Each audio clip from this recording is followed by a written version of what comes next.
Ralli.ee on nüüd oma mänguga jõudnud nii kaugele, et meil on uus auhinnavõitja ja meil on ka uus auhinna väljapanija.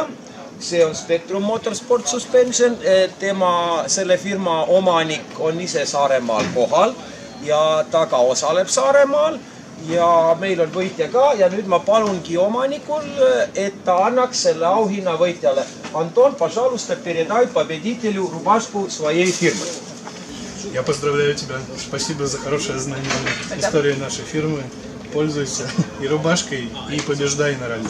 Ralli.ee soovib ka omalt poolt palju õnne. Nüüd räägime sinuga natuke juttu.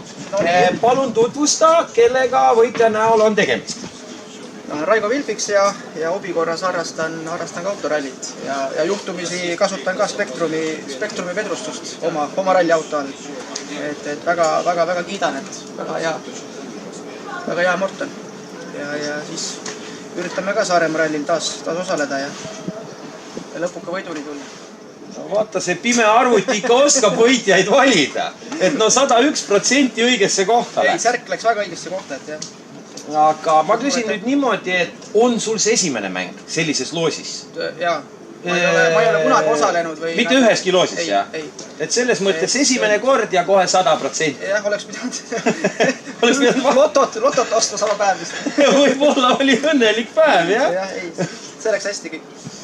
No siis meie poolt veel kord palju õnne ja kanna. Anton, тоже большое спасибо, удачи на ралли.